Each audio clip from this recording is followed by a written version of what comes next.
I welcome all of you to today's webinar, and I would like to take this opportunity to introduce our guest speaker for this evening's webinar. Um, it's a very great person who has had enormous contribution to um, medical training in Ghana and then in West Africa. He is someone who has served as an obstetrician and gynecologist at the Kwabena Teaching Hospital for approximately 15 years, during which time he has performed and assisted over 700 retroperitoneal surgeries, critical for the early detection of ovarian, cervical, and endometrial malignancies. He also lectures at the KNUST and serves as a trainer, examiner, and reviewer for the obstetrics and gynecology faculty in Ghana and the West African College of Surgeons. He coordinates the basic emergency program at the department level, at the departmental level within the Department of Obstetric and Gynecology at the College of Health Sciences, KNUST.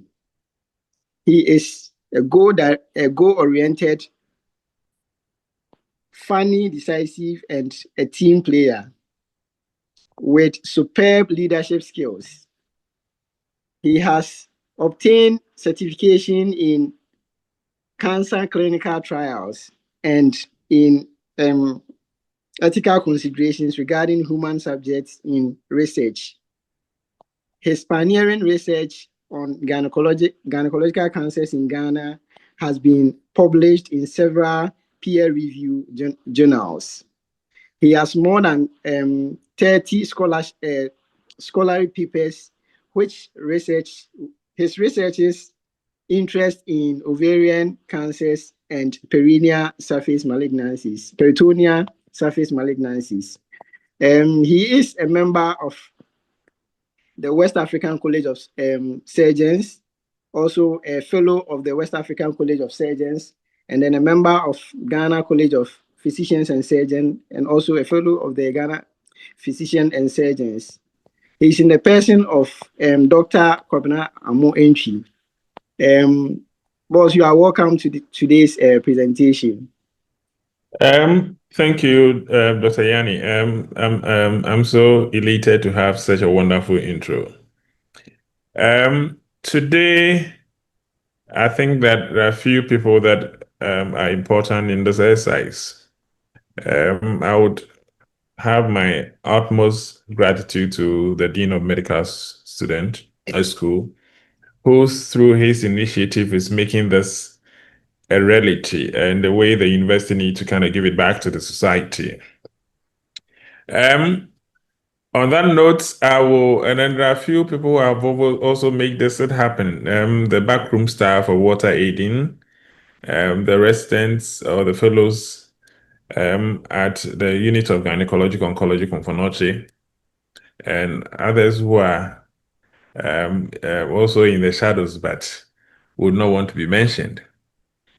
I have no conflict of interest. Virtually every evidence that were used in this presentation is something I've worked on, assisted, or possibly performed. And for patients that were willing to give evidence as to how they've gone through treatment and survivorship, did them on their own accord. On that note, I think that we should be looking at the business of the day.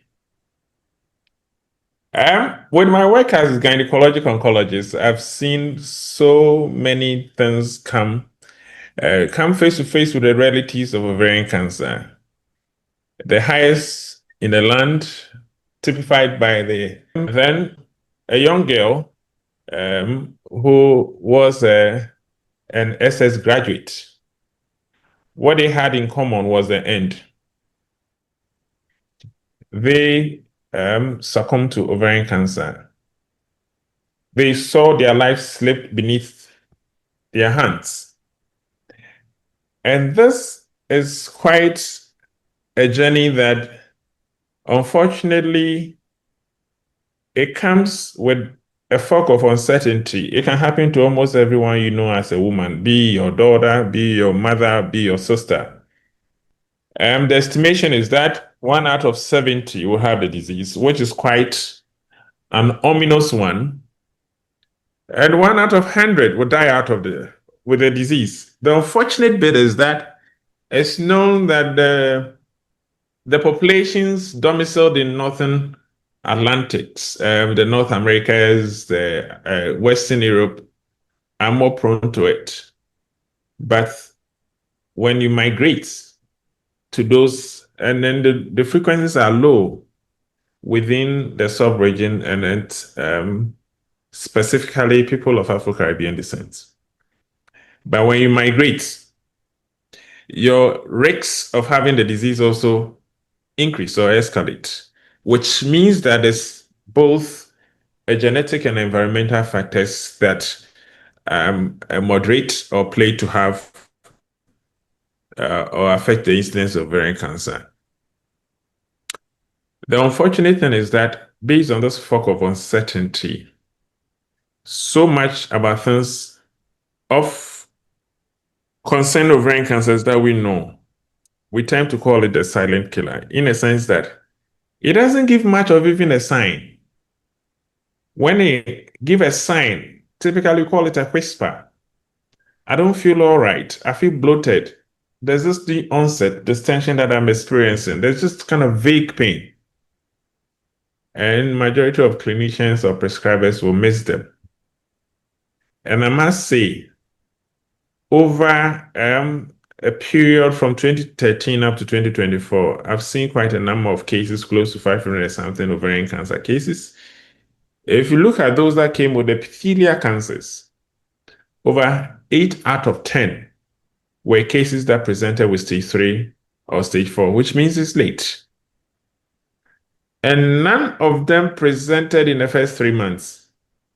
A disease that whispers, but in essence is still having its damage, is something that is of grave concern. The odyssey of the late diagnosis is quite real in Ghana. If I saw 10 cases today, only about 3 of them will live for 3 years. And then only about 2 will live for 5 years. Thank you. So now, if there's a bit, as I said, I can go back a few slides to make myself clear on these things. I've seen a number of them, life slip them by, just for the fact that these are early signs we don't pick up early, which I've termed the fog of uncertainty. You move from a country with low incidence to a country with high incidence, you tend to kind of increase your risk of having the disease, which means that there is a genetic component and then environmental factor in the carcinogenetic process. So it's quite embarrassing that when it whispers, we don't see them. The clinician prescribers tend to kind of give a diagnosis of a typical upper gastrointestinal disease, which it becomes a bit too late for you to realize that it's due to ovarian cancer. For the epithelial cancer that I saw within this time, about 199 of them, it's quite astonishing that 8 out of 10 came with a late disease.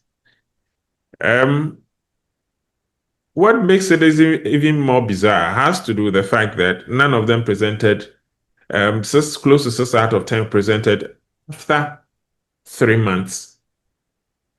So it's consistent that if you pick 10 out of them, or picked, if there were 10 cases I see today, only 3 of them will survive for 3 years, and over 2 will survive for 5 years. What even makes the situation more precarious has to do with the fact that these were urban dwellers, highly educated, who lived within 50 kilometers radius of the specialist center. So it tend to be giving a different dynamics to the silent whisper. Our doctors, prescribers also often don't do abdominal examination, much more a pelvic one. We tend also not to have a good skill when it comes to transvaginal ultrasound scan. We are not judiciously using our imaging component of the diagnostic process in a woman who presents with signs. But I must say that the cradle of hope is becoming clearly as we establish formidable capacity for ovarian cancer. And we must know that no one will tell the story better than the one who's gone through treatment and now living a life after cancer. As I intimated earlier on with my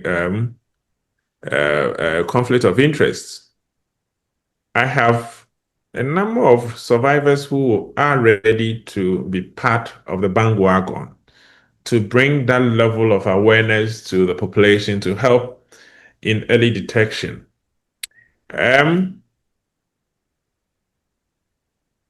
I saw this lady, and I hope we can hear this lady. Cancer. Then that's really baby. And so, Yami mine that's no by Yami mammy be people. Doctor, Entry na doctors from Benifo, and mammy hot me. Doctors for the Yami Amo-Antwi deep Dimida Umasi, Yami Asia, Yami Koso Amwa.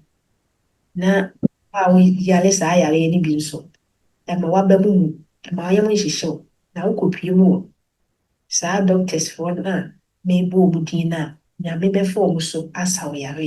Send ye Yami afa so as a yari. Without Munina, without BBS. And that should be the best for us to know that there's a beacon of hope.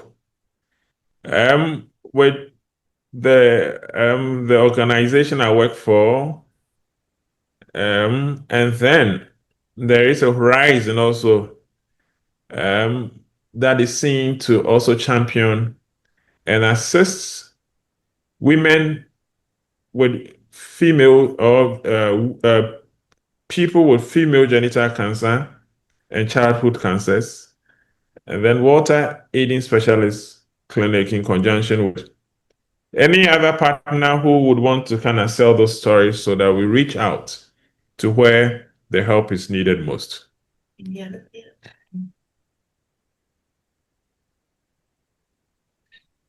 Cancer care is all about maximizing oncologic outcome. That is how long this woman will live. If I need to live, do I need to pee on myself every day? And that could be quite unacceptable.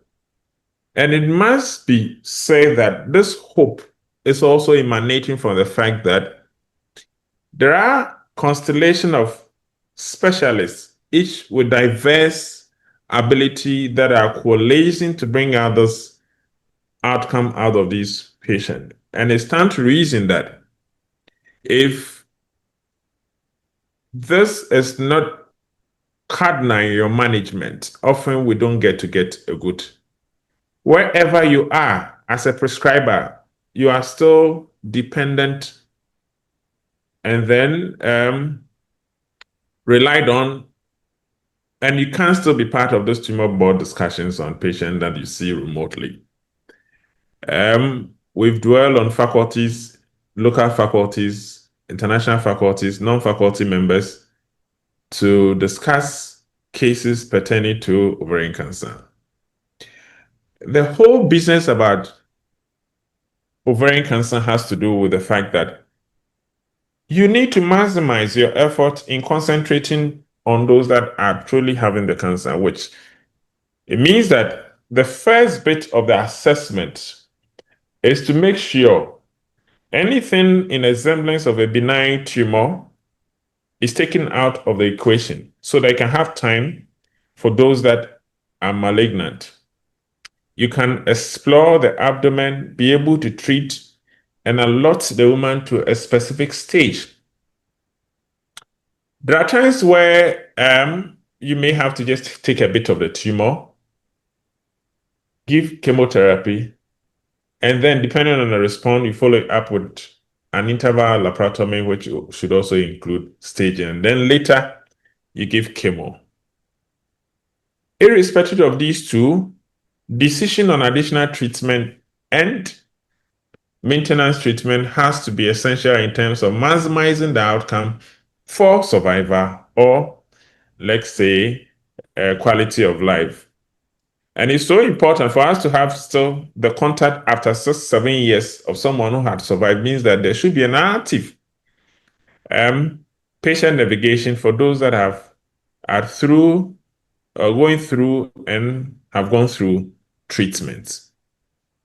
One important bit, seeing every doctor or prescriber as a partner in this dispensation means that we need to be more alert as to what the hope banks on the fact that each and every one of us should be able to detect the silent whisper.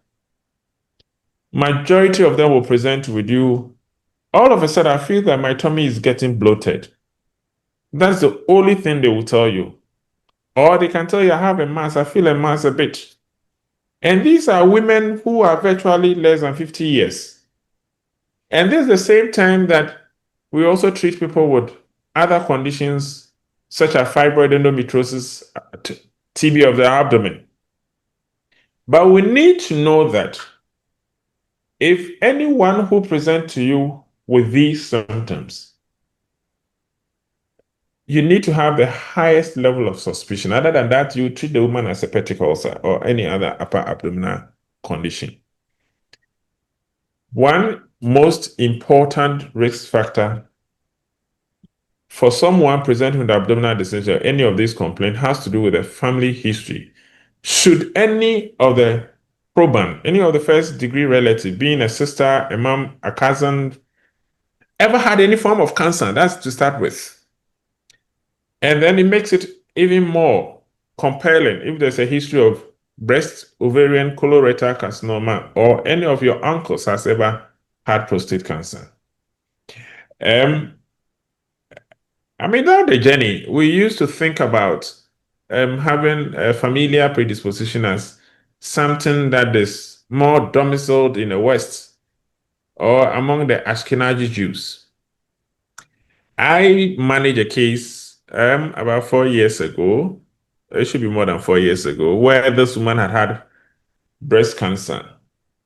It should be it's close to 10 years now. I can see the date on the picture. And this woman had been managed and was in remission, showing no sign of breast cancer. And that is what the picture is telling us. And within 1.5 years, came with abdominal distension. And lo and behold, when we assessed, we had our suspicion that there was an ovarian cancer, which means that there's a possible link between the breast and then the ovary, for which, for us, we thought was non-existent in our country. And to make the situation even more puzzling has to do with the fact that this was not a high-grade tumor. This was a dysgerminoma. In the West and among Caucasians, this is not something mentioned in the circles of dysgerminoma. It's often epithelial tumors, which means that there's so much about us we need to discover. And that is one of the hope that we have answers, what explains the typical phenotypicity of ovarian cancers and getting an answers to them. When you find a lot of signs, it means that the disease is already an advanced one. And you could find what we call the Sister Mary Joseph nodule, where there's an umbilical metastasis. Any of these things tells you that there's an extensive abdominopelvic disease. You listen to the chest, it looks like they reduce heart sounds over the chest, or you have increased sound at a certain point where we call the consolidation. There are times where, apart from these things, the signs should come from doing a proper pelvic examination. That should consist of your speculum, digital rectal, digital vaginal examinations. And I must say, this is the most important assessment tool that you need to do to afford anyone presenting with a gynae condition. It's during this time that we are able to clinically assess the possible of tumor resectability. And if you don't do a pelvic exams, it will be difficult for you to even manage the case if you think that case is even not cancer. The next is the extension of the examination. That is an ultrasound. That is virtually all that you need. I must say, people are in a hurry to do CT scan and all that. That is not important in the management of ovarian cancer.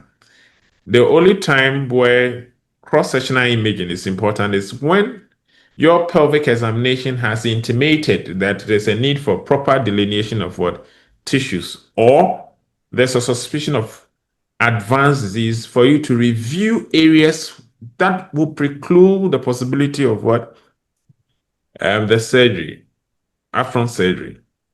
You need a CT scan to tell you that this is a case that you cannot operate. You need to just take a bit, start chemo, and later assess for the possibility of surgery. So having examined the woman, you give a good summary, and then you send to Dr.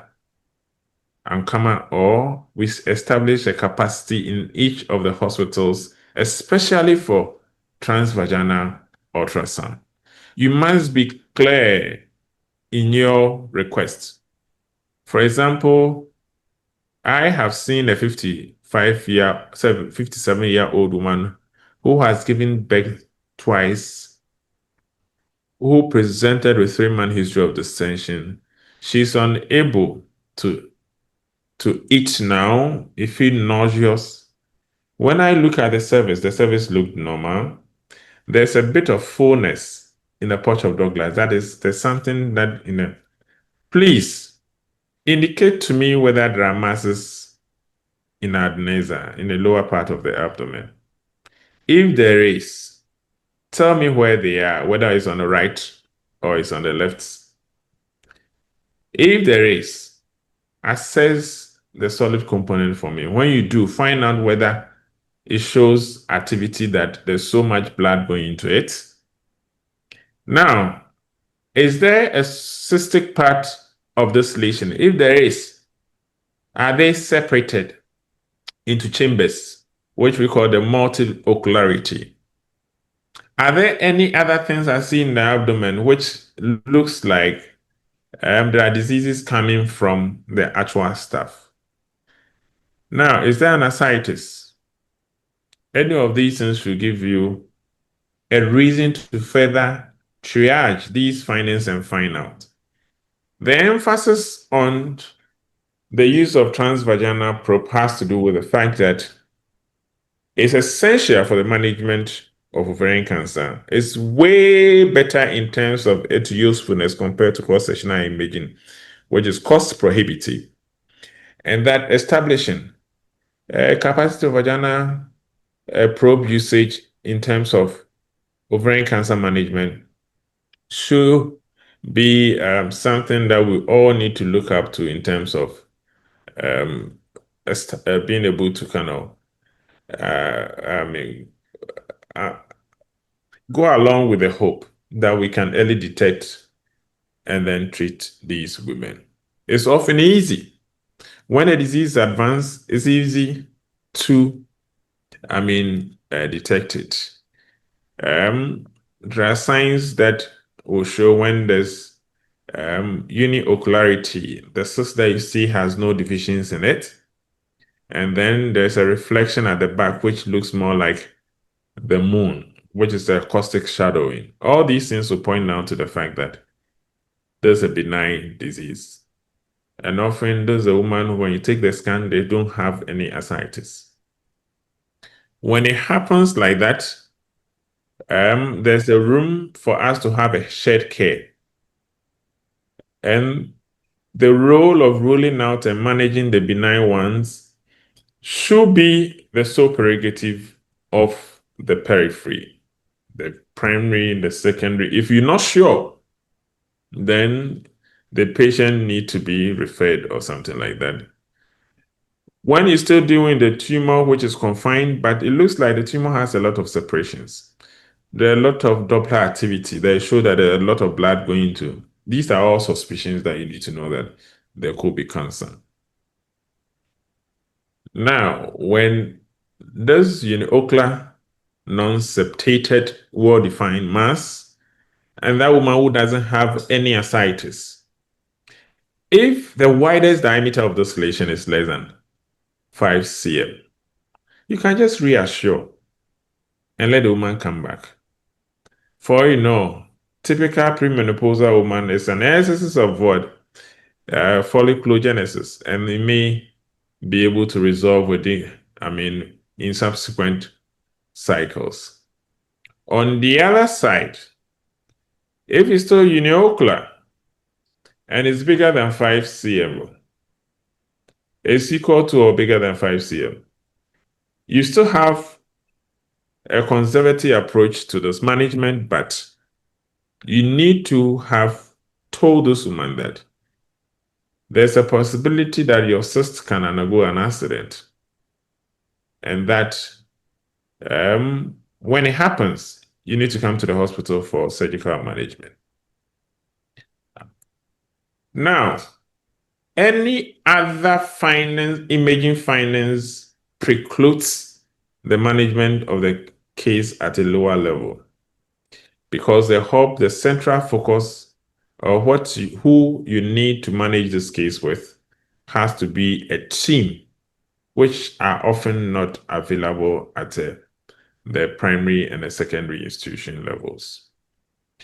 A major decision for ovarian cancer in terms of maximizing the hope is to refer when you see the pelvic carcinomatosis, is to refer when you see a complex cyst, is to refer when the postmenopausal woman who has even a simple appearances.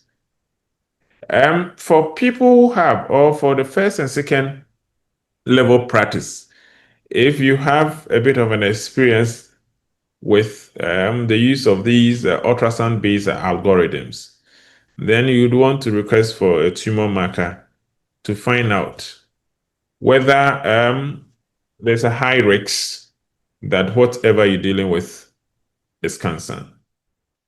So when you do, the end or the backstop with the fact that with heightened suspicion of cancer, the case has to be referred. My emphasis has to do with the fact that management of cancer, in order to maximize outcome, rests with the multidisciplinary team. I've received a lot of cases from Cote d'Ivoire, Liberia, Togo, and all over the country. And I think that one thing we need to do is to start having this collaboration so that we can be part of this hope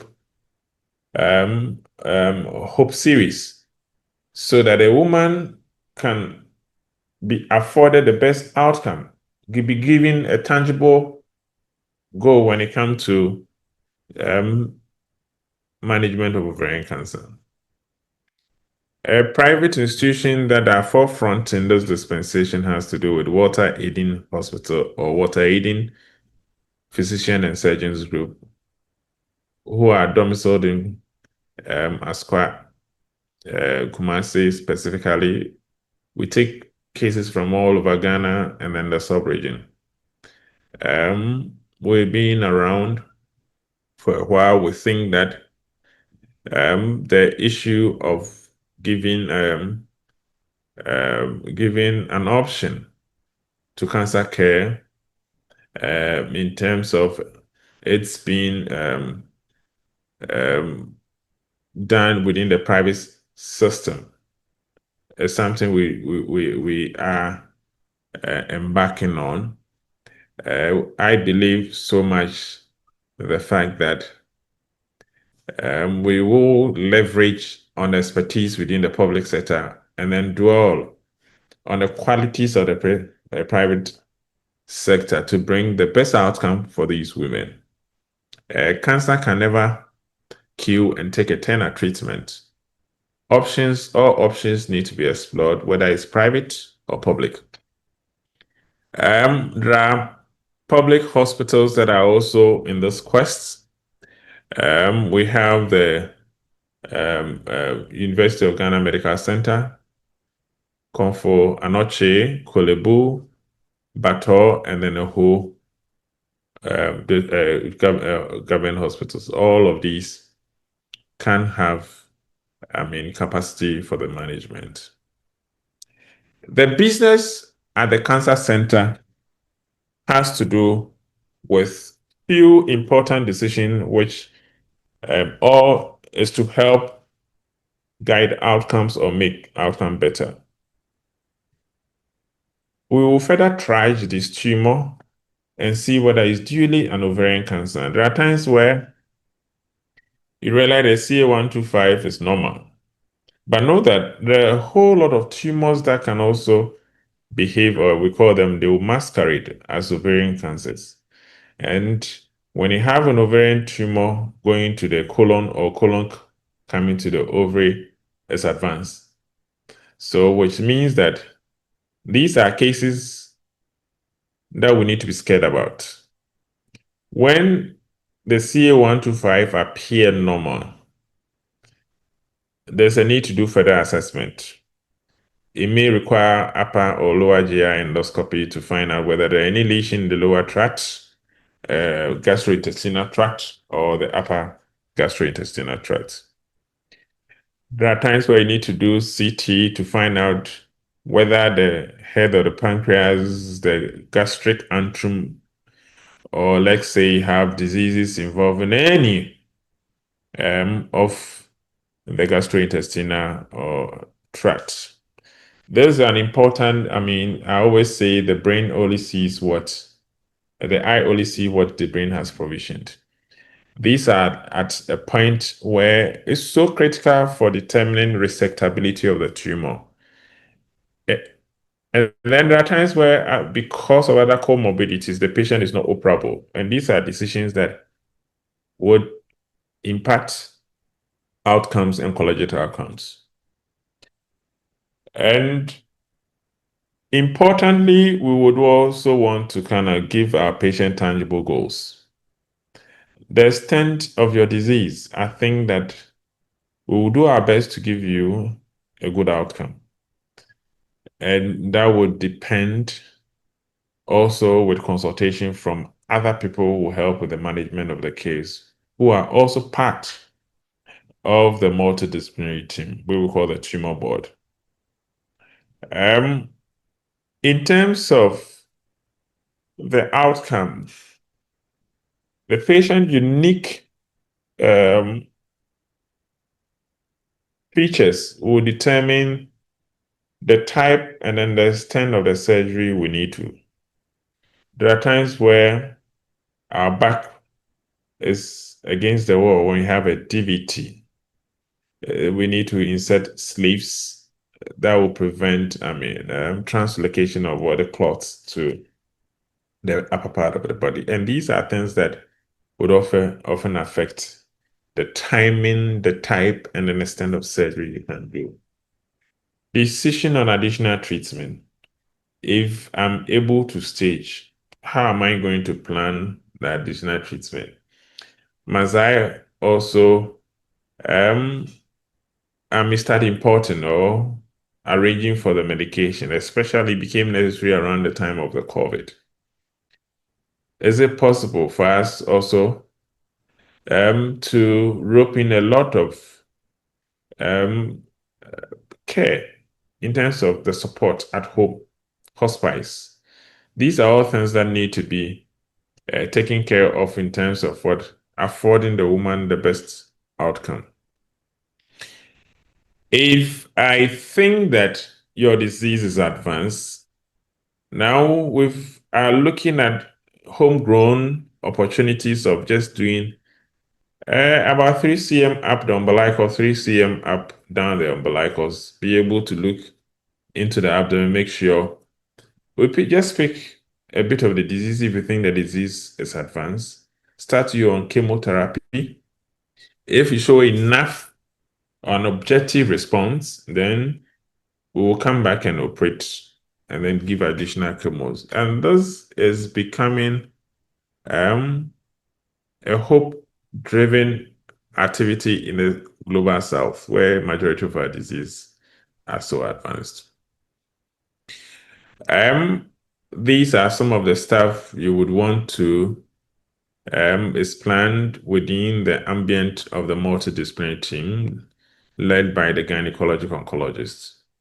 We can have a primary creative surgeries. That is when we think that the disease is confined to the ovary, and that would include taking out the ovary, the uterus, now going through the lymph nodes, the pelvic ones, the para-aortics, and then taking the omentum as well. Debulking surgery follows a whole different trajectory. There are a lot of things that will be done around the debulking surgery. It may include other discipline. And then during this time, when we adequately stage, it determines how much extra chemo you need to give.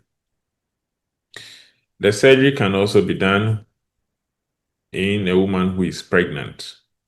And these are all things that are done within the multidiscipline. You need to have your neonatologist, you need to have anesthesiologist, you need to have other people who would make the life of such a patient a good one. The pathologist is cardinal. For all cases seen, we need to kind of do a lot of referencing. We transform all pathological reporting to photomicrographs so that all faculties are abroad home can review and then give us whether the diagnosis is correct or otherwise. And I must say, there's so much part of the hope. The hope principle, the hope phenomenon is that we know what a woman who comes under that whisper. I know when we say the person has a cancer, often they might have had a condition for 3 to 6 months. Often when we take the scan, there's a solid component. Often the solid component show a lot of activity on a Doppler. Often there's an ascites in that woman. Often the CA125 is elevated. This is what I'm talking about. This is a hope. And we are hoping that everyone will join this bandwagon, be able to have a lot of what? We cut down the waiting time to diagnose, or we be able to early diagnose, triage, and give the woman. In the same way, as we pick the tissue, how come our yolk sac tumors have so bad an outcomes? I'm able to say this because I've seen them and I have record to that effect. How come the tumors come and it has this aggressive course? How many of our women are BRCA mutated? What explains this cancer phenotype, or what explains this phenotypicity of our cancers? It heightens an interest in diving into the molecular signatures. We would be dwelling on our collaborations to have doubled up on evidence-based practices that I think that would unearth a lot of questions and answers for our patient. The most important thing is that the uncertainty to survivorship. We are moving on a trajectory where things are becoming clearer now. And we think that with the involvement of all the players, especially our practitioners, prescribers at the level of what the primary and then secondary level, we can say with that capacity, we would want you to listen closely when a woman whispers their symptom. We want you to probe, examine well, put on the ultrasound probe, and then be able to say this woman is likely to have an ovarian tumor so that we can promptly intervene. But one important thing is that we are all into this together. It's a collaborative, multidisciplinary approach that can enhance oncological outcome. Thank you.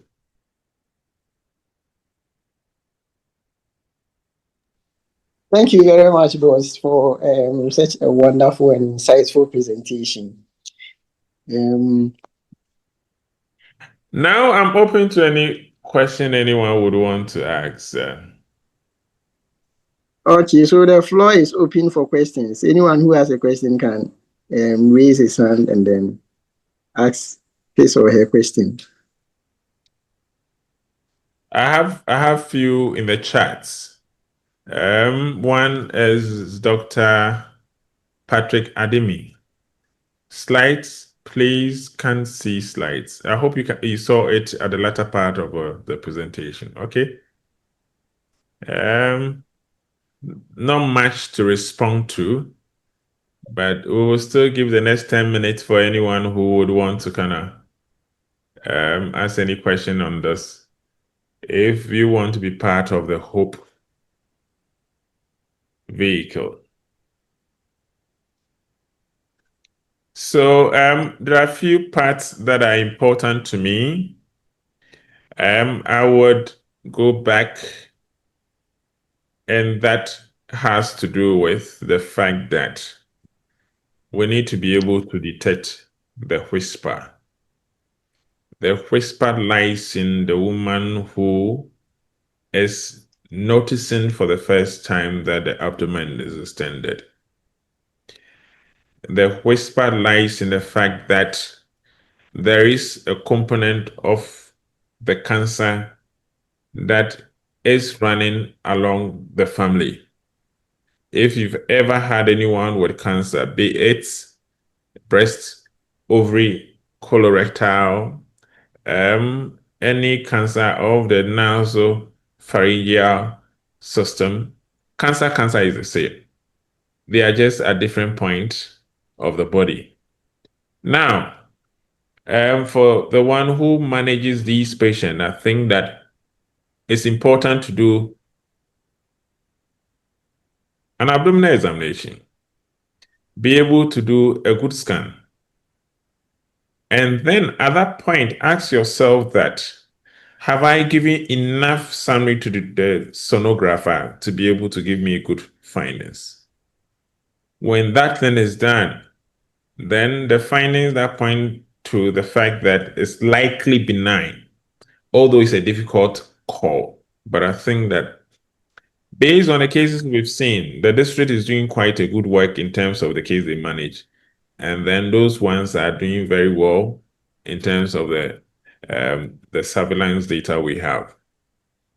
But at any point in time, we need to remember that there are points where major decisions need to be taken, and that has to do with I cannot manage, you cannot manage, I cannot manage a case alone. We need to be managing a multidisciplinary team. We are partners. We are not sitting on high horses. We would want to listen. Walter Aiden, as a private institution, has a capacity to manage in the ambient of what the multidisciplinary team. There are other public hospitals that are also available for the same pursuit. We will leave our contact if I would want to kind of hand over to our administrator, and then if there's any assistant that any of the clinicians will need in terms of patient care, the team in collaboration with the university, and then Walter, the Albright Foundation, we are ready to be part of the change process. Thank you. You're welcome, boss. Thank you too. On that note, I thank you all for being part of this change process. May God